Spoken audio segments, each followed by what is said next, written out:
स्वागत है आपका। आप देख रहे हैं क्राइम तक। मैं हूं अश्विनी सिंह, मेरे साथ है आसिम। हम बात कर रहे हैं दिल्ली में कार में ब्लास्ट हुआ जिसके बाद 9 लोगों की जान चली गई है, कई जख्मी हैं जिनका इलाज अभी भी अस्पताल में चल रहा है। इस वीडियो में बात करते हैं कि आखिर कब कब दिल्ली को दहलाया गया है। राजधानी जो है दिल्ली, उसमें बात करेंगे कि इसके पहले भी कितनी बार ऐसी सब चीजें हुई है जिसके बाद दिल्ली सुर्खियों में रही है। आगे हम बात करेंगे कि खुफिया एजेंसी जिस तरह से क्या इस ब्लास्ट में खुफिया एजेंसी फेल रही है अपनी जानकारी देने में। और दूसरी ओर आपको याद होगा कि हरियाणा के फरीदाबाद से जो बड़ी मात्रा में विस्फोटक बरामद हुए हैं, क्या इसके तार देश के कोने कोने से ऑपरेशन मॉड्यूल जो आतंकी का है उससे जुड़ रहे हैं? क्योंकि अब ताज़ा जो अपडेट सामने आ रहा है उसमें ये बताया जा रहा है कि पुलवामा कनेक्शन भी दिल्ली ब्लास्ट से जुड़ा हुआ है। अब आने वाले समय में पता चलेगा कि आखिर कहानी क्या है। इसके पहले मैं बात कर लेती हूँ कि आखिर राष्ट्रीय राजधानी यानी दिल्ली में इसके पहले कितने धमाके हुए। पहला था 25 मई साल 1996, लाजपत नगर सेंट्रल मार्केट में बम विस्फोट हुए थे जिसमें 16 लोगों की जान गई थी। आगे 1 अक्टूबर 1997 में सदर बाजार के पास 2 बम विस्फोट हुए थे जिसमें लगभग 30 लोग घायल थे। इसमें मृत्यु नहीं हुई थी लेकिन जख्मी 30 से ज़्यादा थे। अब बात कर लेते हैं कि आपने जैसे बोला खुफिया एजेंसी के बारे में कि क्या नाकाम रही थी इस ब्लास्ट को जानकारी देने में, अगर ये टेरर मॉड्यूल है तो? देखिए, आपको बताऊं, ऑपरेशन सिंदूर के बाद राजनाथ सिंह जो हमारे रक्षा मंत्री हैं, उन्होंने एक बात बोली थी कि अगर कोई भी पाकिस्तान की तरफ से मिस एडवेंचर होता है तो तो उसे एक्ट ऑफ वॉर माना जाएगा। साथ ही साथ 15 अगस्त को प्रधानमंत्री नरेंद्र मोदी ने भी ये बात बोली थी कि आतंक और आतंकियों की मदद करने वाले जो भी लोग हैं उनको एक ही नज़र से देखा जाएगा और उनको उन्हीं की ज़बान में जवाब दिया जाएगा।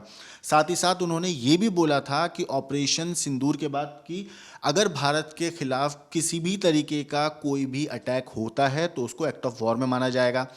राजनाथ सिंह की आपको अगर मैं बात याद दिलाऊं, उन्होंने एक चीज़ बहुत बोली थी कि ऑपरेशन सिंदूर सिर्फ पॉज हुआ है, समाप्त नहीं हुआ है। हाँ, लेकिन इवन आपको मैं बताऊं, 2014 के बाद से ये बात सरकार ने लगातार बिल्कुल खुले में कही है कि 2014 के बाद कश्मीर के बाहर कोई भी टेररिस्ट अटैक नहीं हुआ है। पहली चीज़ जो चांदनी चौक में हुआ है वो अभी तक कंफर्मेशन नहीं है कि टेररिस्ट अटैक है या नहीं है। अगर इन केस मान लेते हैं कि वो ऊपर वाला ना करे टेररिस्ट अटैक है और ये चीज़ कोई एक मिस हैपनिंग नहीं हुई है, कोई ऐसा हादसा नहीं हुआ है, वाकई सोची समझी प्लान भारत के खिलाफ एक साजिश थी, तो फिर उसके बाद अश्विनी ये बात सबसे पहले आएगी। देखिए, जवाब उसको फिर उसी तरीके से दिया जाएगा जो भी उसके पीछे होगा। लेकिन सबसे बड़ी चीज़ और सबसे बड़ा सवाल ये सामने आएगा कि हमारी सुरक्षा में चूक कहाँ हुई, क्योंकि राजधानी है दिल्ली, देश की राजधानी है, दुनिया के सबसे बड़े डेमोक्रेटिक कंट्री है हमारी, और इतनी बड़ी कंट्री के जो राजधानी है वहाँ पे एक ऐसी जगह पे इस तरीके का अटैक हुआ है जो अपने आप में पूरी दुनिया में फेमस है अपने कल्चर के लिए, अपने खाने पीने, हेरिटेज है बेसिकली। सामने ही लाल किला है जहाँ से पूरी दुनिया से लोग देखने आते हैं उसको, लोग अलग अलग शहरों से, अलग देश के अलग अलग कोने से, दुनिया के अलग अलग कोने से आते हैं। ऐसी जगह में अगर इस तरीके का ब्लास्ट होता है और वो भी उस जगह में जहाँ पे गाड़ी 3 घंटे तक खड़ी रही है, सवाल है वो अपने आप में 3 घंटे तक वहाँ पे क्यों खड़ी रही, और अगर चली खड़ी भी रही तो किसी जांच एजेंसी या वहाँ पे सिक्योरिटी ऐसी नहीं थी कि इजीली वहाँ पे एक्सेस वो कर पाई, क्योंकि शाम को 6:20 के आसपास जब वो गाड़ी वहाँ से निकली है उसके आधे घंटे के बाद 6:52 पे ब्लास्ट हो गया है चांदनी चौक की जो रेड लाइट है बिल्कुल वहाँ उसके पास। अब जाहिर सी बात है, अगर ये टेररिस्ट टाइप का अटैक है, कुछ धमाका, नॉर्मल गाड़ी में आग नहीं लगी है या सिलेंडर ब्लास्ट नहीं है, सोची समझी साजी है, तो फिर अपने आप में सिक्योरिटी पे सवाल उठना लाजमी है और उस पर फिर जवाब के लिए सरकार से भी सवाल पूछा जाएगा कि आखिर ये हुआ तो क्यों हुआ। अब मैं आती हूँ आपको खबर उस पर कि राजधानी कब कब दहली है, धमाके कब कब हुए हैं। तो तीसरा जो बड़ा इंसिडेंट था वो 18 अक्टूबर 1997 रानी बाग मार्केट में 2 विस्फोट हुए थे जिसमें 1 की जान गई थी, 23 घायल थे। इसके बाद होता है 26 अक्टूबर। अमूमन अगर मैं देखूँ तो अक्टूबर की तादाद ज़्यादा है, अक्टूबर, नवंबर, दिसंबर, इन्हीं दिनों में, यानी ठंड का समय होता है, इन्हीं दिनों में इतना बड़ी चीज़ें जो है टेरर अटैक की मैं बात कर रही हूँ कि उसको अंजाम दिया गया है। 26 अक्टूबर 1997 को करोल बाग मार्केट में 2 विस्फोट हुए थे जिसमें 1 की मौत हुई थी। 30 नवंबर 1997 में लाल किला क्षेत्र में 2 विस्फोट जिसमें 3 की मृत्यु हुई थी। यानी इसके पहले 1997 में भी इस तरह की चीज़ें लाल किला के पास हो चुकी थी, जिसमें 3 लोगों की जान गई थी। इसके बाद आता है 10 दिसंबर 1997, पंजाबी बाग के पास बस में विस्फोट हुआ था, 4 की मौत। अब सोचिए कि बस में भी वहाँ पर चीज़ें हुई हैं और 30 लोग घायल थे। तो ये काफ़ी ऐसी चीज़ें हैं जो सवालों के घेरे में रखती है, क्योंकि राजधानी सबसे सेफ होना चाहिए, जहाँ पर देश के कोने कोने से आपके एमपीज़ हैं वो आते हैं और सभी जो वीवीआईपी चीज़ें होती हैं वहाँ पर है। ऐसे में अगर इस तरह की चीज़ें होती हैं तो सवालों के घेरे में सुरक्षा एजेंसी भी है और पुलिस भी है, एडमिनिस्ट्रेशन भी है कि आपसे चूक कहाँ हुई, क्योंकि 3 घंटे तक अगर एक कार वहाँ पर खड़ी है, अमूमन कोई भी जाता है, आपको याद होगा, मैं अक्षरधाम की बात करती हूँ कि अगर आपको अक्षरधाम जाना है तो मोबाइल, ये तमाम चीज़ें आपको रखा जाता है कि आप लेके नहीं जा सकते। तो लाल किला जो है वो हेरिटेज है। लोग वहाँ पर टूरिस्ट आते हैं, ना सिर्फ इंडिया से बल्कि विदेशों से टूरिस्ट आते हैं और वो आपका ऐसा टूरिस्ट पॉइंट है। ऐसे में इतनी बड़ी चूक, अगर मैं बात करूँ विस्फोट हुए हैं, तो वाकई सोचने पर मजबूर करती है कि हमारी सुरक्षा एजेंसी कर क्या रही थी और वहाँ पर जो सिक्योरिटी थे वो क्या कर रहे थे। देखिए अश्विनी, मैं आपको बताऊं, साल 2019 में 4 स्लीपर सेल ने, माफ़ कीजिएगा, जो हम लोग की स्पेशल सेल है, उन्होंने 4 आतंकवादियों को 2019 में पकड़ा था, लेकिन 2025 होते होते ये आंकड़ा 25 हो चुका है। इनफैक्ट 2024 में भी तकरीबन 16 के आसपास आतंकवादियों को स्पेशल सेल ने अरेस्ट किया था। तो ऐसा नहीं है कि स्पेशल सेल ने इन चीज़ों में लेके अपनी तत्परता नहीं दिखाई है। हालांकि ये कहानी जो अब निकल के सामने आ रही है ना, अभी तक इसकी श्योरिटी नहीं है, जैसे हम आपको शुरू से बता रहे हैं, अभी तक ये कंफर्म नहीं है कि ये धमाका किसी प्लानिंग के तहत हुआ था या इसमें कोई भी ऐसा विस्फोटक चीज़ इस्तेमाल करी गई थी जिससे धमाका किया जा सके। हालांकि अभी तक जांच चल रही है, कंफर्मेशन नहीं है। लेकिन कल जब गृह मंत्री अमित शाह हॉस्पिटल गए थे, एलएनजेपी अस्पताल, घायलों से मिलने, तो उसके बाद उन्होंने प्रेस कॉन्फ्रेंस में भी ये बात बोली थी कि हर जो एंगल है उसको ओपन रख के जांच की जा रही है। उन्होंने किसी भी चीज़ को रूल आउट नहीं किया था। लेकिन दोस्तों फिर वही चीज़, क्योंकि कई रिपोर्ट्स में ऐसा कहा जा रहा है कि अमोनियम मिला है, डेटोनेटर का इस्तेमाल हुआ है, खुल के ये चीज़ें अभी तक ओपनली नहीं आई हैं ऑफिशियली कि हाँ इन चीज़ों, इस धमाके में इन चीज़ों का इस्तेमाल हुआ है। अलग अलग मीडिया हाउसेस, अलग अलग जो चैनल्स हैं, वो अलग अलग जो जितने भी इस खबर को कवर कर रहे हैं, उन सबके एक अलग अलग एंगल से ये चीज़ें निकल कर आ रही हैं, उनकी तरफ से आ रही हैं। ऑफिशियली इस बात का जिक्र अभी तक नहीं हुआ है कि ये धमाका एक प्लान साजिश थी या एक हादसा था। लेकिन 2900 किलोग्राम विस्फोटक जरूर जब्त किया गया है। तीन डॉक्टर समेत 8 संदिग्धों को गिरफ्तार भी किया गया है और ये आज के न्यूज़पेपर नवभारत टाइम्स में भी साफ तौर पे लिखा गया है।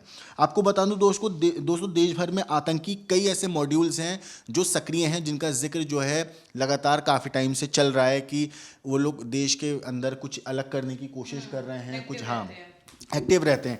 लेकिन यहाँ पे ना एक चीज़ है जिसका जिक्र आज के न्यूज़पेपर में है, और वो है कि 30 अप्रैल 2024 से लगातार इस तरीके की धमकियाँ मिल रही थी ईमेल के थ्रू, जिसमें स्कूल, कॉलेजों और अस्पतालों के अलावा राष्ट्रपति भवन समेत कई सरकारी इमारतों को बम से उड़ाने की धमकी भरे ईमेल मिल रहे थे।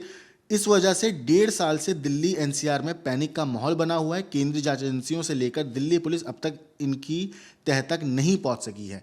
लेकिन जो चीज़ अभी सोमवार को हुई और जिस तरीके से धमाका हुआ और जिस तरीके से एक के बाद एक अलग तरीके से खबरें निकल के सामने आई, वीडियोस सामने आए, और उसके बाद पता चलता है कि 8 से 9 लोगों की जान चली गई है, 20-21 लोग घायल हो चुके हैं। और अस्पताल का हाल, जब अस्पताल में घायलों का हाल पूछने अमित शाह पहुंचते हैं, तो उसके बाद जब उन्होंने मीडिया से बात करी तो इस पे पत्रकार ने बाकायदा पूछा था कि क्या सर इसमें कहीं कोई एंगल उस चीज़ का भी है जो आरडीएक्स पकड़ा गया है, जो अभी जो 2900 किलोग्राम आरडीएक्स विस्फोटक जो धमाके के लिए इस्तेमाल हुआ था, धमाके के लिए इस्तेमाल हो सकता है, उस चीज़ का जो पकड़ा है, क्या इसकी वजह से कहीं इसका कनेक्शन है? तो अमित शाह ने उस टाइम भी बोला था कि हम देखिए जांच अभी चल रही है और हम किसी भी चीज़ को रूल आउट नहीं कर सकते हैं। मैं बता दूं कि डॉक्टर उमर का नाम, फरीदाबाद में भी जो विस्फोटक बरामद हुए उसमें भी कनेक्शन सामने आ रहा था, डॉक्टर उमर। इसके बाद दिल्ली में जिस तरह से लाल किला के पास धमाका हुआ उसमें भी डॉक्टर उमर ड्राइविंग सीट पर नजर आता है। इसके बाद उनके भाई को वहां पर दबोचा जाता है पुलवामा में। अब बात कर लेती हूँ लाल किला, ये पहली बार नहीं था कि लाल किला के पास इस तरह के धमाके हुए। आपको बता दें कि इसके पहले भी 2 बार, साल 2000 में और 1997, 2 बार ऐसी चीजें वहां पर हो चुकी थी। लाल किला क्षेत्र में 2 विस्फोट, 3 की मृत्यु, ये 1997 की बात बता रही हूँ। 18 जून 2000 लाल किला के निकट 2 विस्फोट, 2 की मौत, दर्जन भर लोग घायल थे। तो ये पहली बार नहीं था जब इस तरह की इंसिडेंट वहाँ पर अंजाम दिया गया। इसके बाद अगर बताऊं कि 16 मार्च 2000 में भी सदर बाजार में विस्फोट हुआ था जिसमें 7 लोग घायल थे, इसमें भी कोई मरा नहीं था।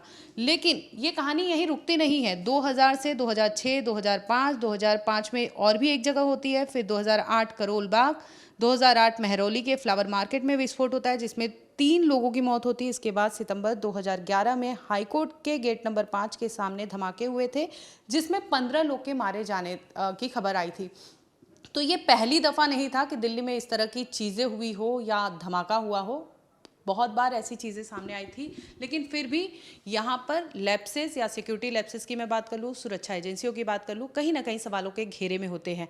अब जाते जाते एक और डेटा की बात करती हूँ। स्पेशल सेल जो होते हैं हमारे, जो आतंकियों के एक्टिविटी पर नज़र रखते हैं, तो उनकी भी बात करती हूँ कि आखिर कब कब इन्होंने कितने आतंकियों को पकड़ा है या फिर ढेर किया है। तो साल 2019 से हमारे पास डेटा है जिसमें 4 आतंकी को स्पेशल सेल जो होती है उन्होंने गिरफ्तार किया था, पकड़ा था। 2020 में 11 लोगों को गिरफ्तार किया था, 2021 में 8 लोगों को गिरफ्तार किया है, 2022 में 14 लोगों को गिरफ्तार किया है, और साल 2023 में 6 और साल 2024 में 16, और सबसे ज़्यादा साल 2025 में आतंकी जो होते हैं गिरफ्तार हुए हैं। यानी जो एक्टिविटी है स्पेशल सेल की, तो वो भी एक्टिव रहती है, ऐसा नहीं है कि वो नहीं करती है, लेकिन हाँ कहीं ना कहीं चूक होती है जिसके बाद हम इस तरह की चीज़ें देखते हैं। चाहे वो मुंबई ब्लास्ट की मैं बात कर लूँ, चाहे फिर ऑपरेशन सिंदूर के दरमियान आपने देखा होगा क्या चीज़ें कैसी हुई थी। और ये एक दो नहीं है, दिल्ली की तो कई ऐसी इंसिडेंट है। मुझे याद है कि सेक्रेटरिएट में हुआ था, वहाँ भी हमला हुआ था। तो ये पहली बार नहीं है कि दिल्ली में ऐसी चीज़ें हुई हो। मैं आपको एक चीज़ बताऊं, अभी जब ये ब्लास्ट हुआ है उसके बाद से दिल्ली ब्लास्ट के गुनहगारों को खोजने के लिए और इस पूरी चीज़ को तह तक जाने के लिए दिल्ली और हरियाणा पुलिस ने मेगा ऑपरेशन एक शुरू किया है जिसमें हरियाणा पुलिस के 1000 से ज़्यादा जवान गाँव-गाँव में तलाशी ले रहे हैं। इस बीच पुलिस को FSL की रिपोर्ट का भी इंतजार है ताकि धमाके में इस्तेमाल किए गए विस्फोटक की जानकारी मिल सके। साथ ही साथ आपको बता दूं, इस ऑपरेशन में क्राइम ब्रांच और रिजर्व पुलिस भी शामिल है। दिल्ली ब्लास्ट के लिंक फरीदाबाद में बरामद अमोनियम नाइट्रेट से जुड़ रहे हैं। पुलिस की टीमों घर घर जा रही हैं और सर्च कर रही हैं, इनसे पूछताछ हो रही है। इसके अलावा में मौजूद जो वहाँ पे इलाके में मौजूद कारें हैं उनको खोल कर पुलिस तलाशी ले रही है। रिपोर्ट्स के मुताबिक पुलिस अल फलाह मेडिकल कॉलेज में पढ़ने वाले छात्र हैं उनका बैकग्राउंड और उनकी गतिविधियों की जानकारी इकट्ठा कर रही है। फरीदाबाद से ही पुलिस ने 2900 किलोग्राम विस्फोटक बरामद किया था, और ये पूरी चीज़ के बाद ही जो है दिल्ली में फिर एक धमाका होता है, जिसके बाद इसको एक नॉर्मल हादसा ना समझ के उसको एक अलग तरीके से समझा जा रहा है कि हो सकता है ये प्लान साजिश हो और उसी के तहत ये धमाका किया गया हो। फिलहाल दोस्तों स्टोरी में इतना ही। जो भी अपडेट आएगी हम आपको क्राइम तक पर बता ही रहे हैं। इस केस में जो भी अपडेट आएगा, जो चीज़ भी आएगी, हर छोटी से छोटी जानकारी आपको क्राइम तक पर मिलती रहेगी। लेकिन इस पूरी चीज़ के ऊपर आपकी क्या कुछ राय है कमेंट करके ज़रूर बताइएगा। लेकिन देश और दुनिया की बाकी क्राइम की खबरों के लिए भी देखते रहिए क्राइम तक।